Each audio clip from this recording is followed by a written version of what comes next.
Bismillahirrahmanirrahim. Assalamu alaikum dear students.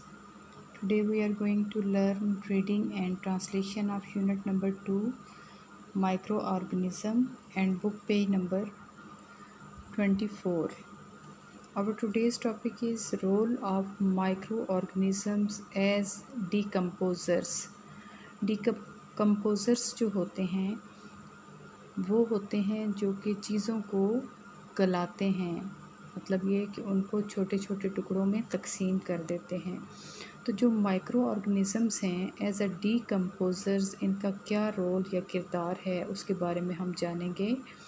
During decomposition bacteria and fungi break the organic molecules food and dead bodies into simple components.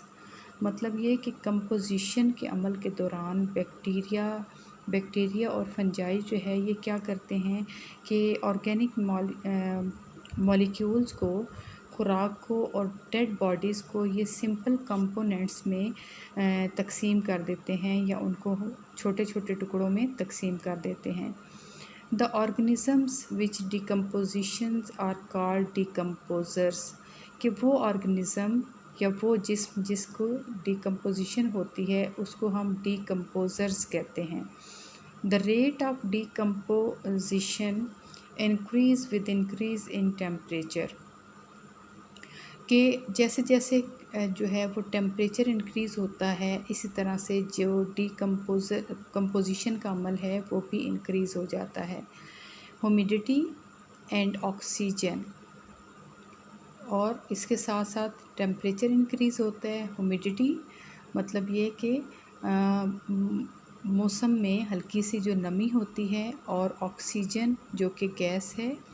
Some time this process becomes troublesome for us, अक्सर औक़ात ये जो अमल है ये हमारे लिए बहुत मुश्किलात पैदा करता है या बहुत तकलीफ़ दे हो जाता है।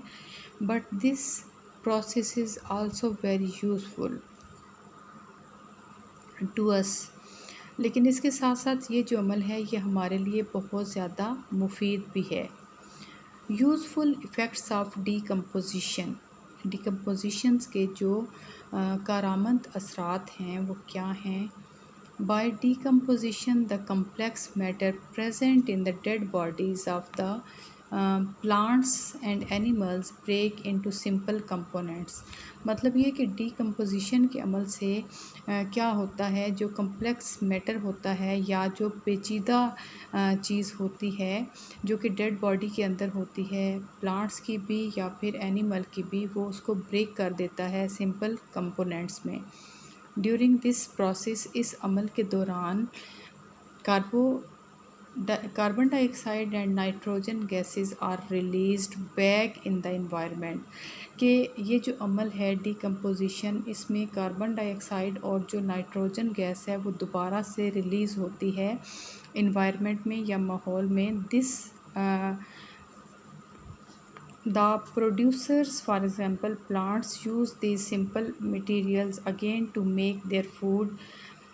तो क्या होता है कि इस अमल के दौरान जो प्रोड्यूसर्स होते हैं, जैसे कि प्लांट्स हैं, प्रोड्यूसर्स वो होते हैं जो अपनी खुराक ख़ुद बनाते हैं। तो प्लांट्स चूँकि अपनी खुराक ख़ुद तैयार करते हैं इसलिए ये प्रोड्यूसर्स हैं।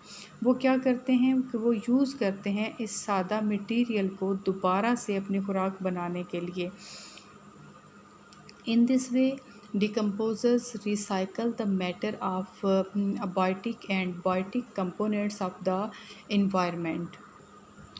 इस तरीके से जो decomposers recycle the matter of abiotic and abiotic materials and biotic material of the environment के रिसाइकल होता है मैटर, बेजान और जानदार जो चीज़ें हैं हमारे माहौल में। It decompose if decomposers do not exist, कि अगर डिकम्पोज़र्स ना हो या उनका कोई वजूद ना हो, it is impossible to break down dead organisms into their simple components to make these a part of the ecosystem. अगर ये ना हो तो ये एक नामुमकिन सी बात हो कि जो डेड ऑर्गेनिजम्स हैं उनको ब्रेक डाउन किया जाए सिंपल कंपोनेंट्स में और उनको दोबारा से हिस्सा बनाया जाए माहौलियाती निज़ाम का। हार्मफुल इफ़ेक्ट्स ऑफ डिकम्पोजिशन के पहले हमने यूज़फुल इफ़ेक्ट्स पढ़े, अब इसके जो हार्मफुल इफ़ेक्ट्स हैं या नुकसानदेह जो असरात हैं वो क्या हैं कि माइक्रो ऑर्गेनिज़म्स डैमेज फूड, ये क्या करते हैं, खुराक को ख़राब करते हैं, एंड वुड और लकड़ी को by the process of decomposition, अपने अमल में जो कि डिकम्पोजिशन का है। Because of them milk is spoiled, इनकी वजह से दूध ख़राब हो जाता है। ब्रेड गेट्स मोल्ड, और जो ब्रेड है उसके ऊपर ये मोल्ड टाइप ये जो है तय बन जाती है। फ्रूट एंड वेजिटेबल्स डिकम्पोज्ड, और फ्रूट और वेजिटेबल जो हैं वो इस तरह से डिकम्पोज हो जाती हैं या गल सड़ जाती हैं। Disease caused by micro organisms, के बीमारियां जो कि वजह से होती हैं किसकी, माइक्रो ऑर्गेनिज़म्स की।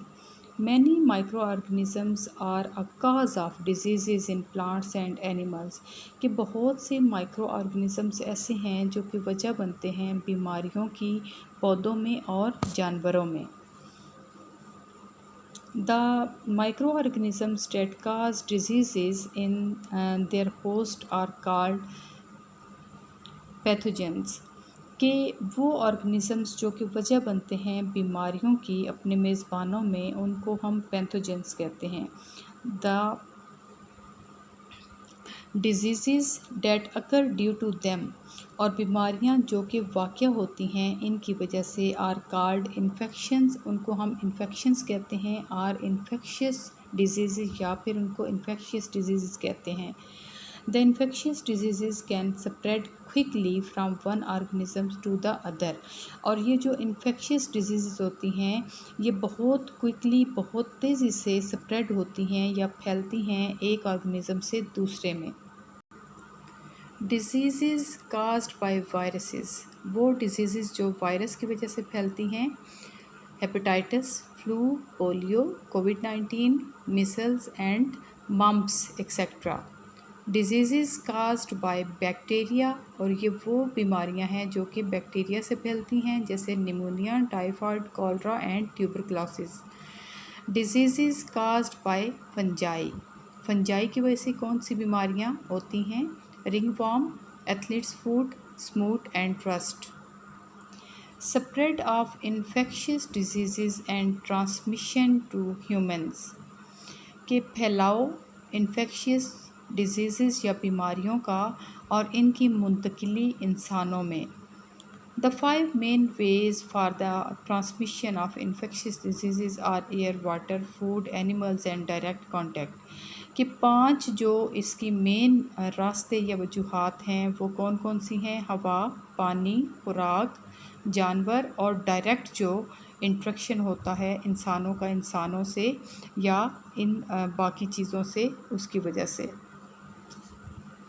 Airborne diseases, when a patient of any particular infectious disease coughs, sneeze or talk, then some viruses and bacteria are released out of his mouth and dispersed in the air, कि जब कोई मरीज़ किसी ख़ास infection की जो उसको बीमारी है उसकी वजह से वो खांसता है, छींकता है या फिर बोलता है, तो कुछ वायरसेस और बैक्टीरिया रिलीज़ होते हैं या निकलते हैं उसके मुंह से और वो फैल जाते हैं हवा में।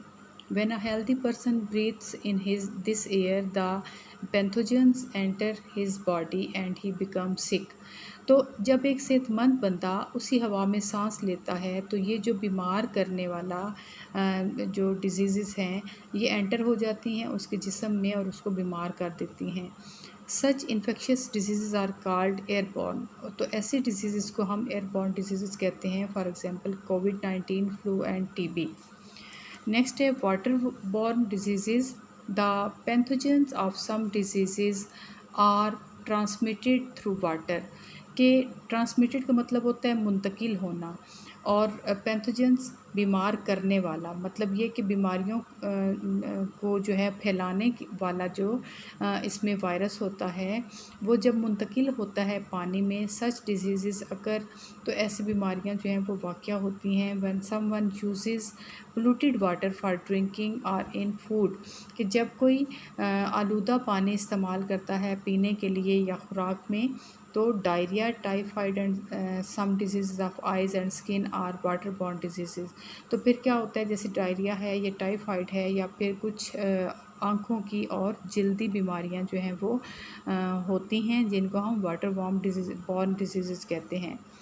Food borne disease, pathogens of some disease are present in contaminated food, के कुछ पैथोजेंस जो होते हैं इन डिजीज़ के, वो आलूदा खुराक में या फूड में मौजूद होते हैं। On eating such type of food, तो इस तरह की खुराक खाने से these pathogens enter human body, ये तो पैथोजेंस हैं, ये इंसानी जिस्म में दाखिल हो जाते हैं and cause disease such as cholera, hepatitis and typhoid, और ये वजह बनते हैं इन बीमारियों की। Animal borne disease, some animals also transmit pathogens from one human to other, के जो जानवर हैं कुछ, वो भी ट्रांसमिट करते हैं या मुंतकिल करते हैं इन पैथोजेंस को एक इंसान से दूसरे तक। For example when mosquito bites and suck blood of a patient of malaria और dengue, it takes pathogens from patient, मतलब ये कि जब कोई मच्छर काटता है या खून पीता है किसी मरीज़ का जिसको मलेरिया और डेंगी हो जाता है, तो फिर क्या होता है कि वो पैथोजेंस जो हैं वो उस मरीज़ में चला जाता है। When it bytes a healthy person, और जब वो उसको काटने के बाद किसी सेहतमंद आदमी को काटेगा, transmit those pathogens into him, तो वो ट्रांसमिट करेगा या मुंतकिल करेगा वो बीमारी दूसरे में। Transmission of disease through direct contact, direct contact बराह रास्त जो रब्ता होता है। Some disease are transmitted by shaking hands or by touching articles used by the patient, कि कुछ बीमारियां ऐसी होती हैं जो हैंडशेक करने से, हाथ मिलाने से या फिर ऐसे आर्टिकल्स को टच करने से जिसको पहले किसी मरीज़ ने टच किया हो, उससे फैलती हैं। कोविड-19, flu and hepatitis are examples of such disease, और ये जो बीमारियां हैं ये इसकी एग्जांपल्स हैं। Useful role of micro organisms in everyday life, के इनका जो कारआमद किरदार है या बहुत मुफीद किरदार है माइक्रो ऑर्गेनिज़म्स का हमारी रोज़मर्रा की ज़िंदगी में। All micro organisms are not harmful, कि तमाम जो माइक्रो ऑर्गेनिज़म्स होते हैं वो नुकसानदेह नहीं होते। The following are some benefits of micro organisms in our daily life, के यहाँ पे कुछ जो इनके फ़वाइद हैं माइक्रो ऑर्गेनिज़म्स के, उनको डिस्कस किया जा रहा है। मेकिंग फूड आइटम्स, के फूड आइटम बनाने में ये मददगार हैं। Bacteria and yeast are used in making food item, bacteria को और यीस्ट, खमीर वगैरह को इस्तेमाल किया जाता है। Yeast are used to make bread and cheese while bacteria are used in making yoghurt, bacteria को दही बनाने में और यीस्ट या खमीर को ब्रेड और चीज़ बनाने में इस्तेमाल किया जाता है। क्लीनिंग ऑफ एनवायरनमेंट, हमारे माहौल की जो सफाई है वो ये करते हैं। You know that some bacteria can decompose dead bodies, के जैसा कि कुछ बैक्टीरिया डिकम्पोज करते हैं डेड बॉडीज़ को। Such bacteria can also be use to decompose toxic material present in sewage and industrial waste water, ये क्या करते हैं, डिकम्पोज करते हैं कुछ जहरीले मटेरियल को भी जो कि मौजूद होता है सीवरेज के और इंडस्ट्रियल वेस्ट वाटर के, या फिर इंडस्ट्रीज़ में जो पानी इस्तेमाल हो चुका होता है उससे। मेकिंग ऑफ मेडिसन्स, के दवाइयाँ बनाने में भी ये कारआमद है। Many micro organisms are used for making medicines, के बहुत सारे ऑर्गेनिज़म्स जो हैं वो मेडिसन्स में इस्तेमाल होते हैं। Fungi and bacteria are used to make antibiotics, fungi और बैक्टीरिया को यूज़ किया जाता है एंटीबायोटिक बनाने के लिए। These medicines are used to kill और inhibit the growth of disease causing bacteria, तो ये जो मेडिसन्स हैं ये इस्तेमाल की जाती हैं किल करने के लिए या रोकने के लिए जो ग्रोथ होती है बीमारी की, जो कि वजह से होती है बैक्टीरिया के। प्रिवेंटिंग द इन्फेक्शंस के इन्फेक्शन से कैसे बचा जाए। Following are the ways to prevent the infections. It is essential to wash hand before cooking and eating food and after using toilets, कि बहुत ज़रूरी है हाथ साफ़ करना, धोना, खाना पकाने से पहले और खाने से पहले और टॉयलेट यूज़ करने के बाद। Avoid touching your eyes, nose and mouth as these are the point for germs to enter your body, कि कभी भी अपनी आँखों को, नाक को और मुंह को ना छुएं गंदे हाथों से, क्योंकि ये वो पॉइंट्स हैं जिनकी वजह से जरासीम आपकी बॉडी में दाखिल हो सकते हैं। Get vaccinated at proper time, कि वैक्सीनेशन करवाएं मुनासिब वक्त में। It is important way to prevent many disease, और ये बहुत अहम रास्ता है, यह तरीका है डिजीज़ से बचने का। Stay at home if you have signs and symptoms of an infection so that you can take rest and prevent others from infection, कि घर पर रहें अगर आपको कुछ भी अलामात ऐसी ज़ाहिर हो रही हैं, ताकि आप रेस्ट कर सकें और दूसरों को इस बीमारी से बचा सकें। In case of any injury, किसी भी जो है वो इंजरी की या जो है वो ज़ख़म होने की सूरत में, या अगर आपको कुछ चोट लग जाती है, cover the wound immediately with bandage से उस ज़ख़म को फ़ौरन से कवर कर लें या ढांप लें, एंड कंसल्ट द फिजिशियन, और अपने फिजिशियन से रब्ता करें।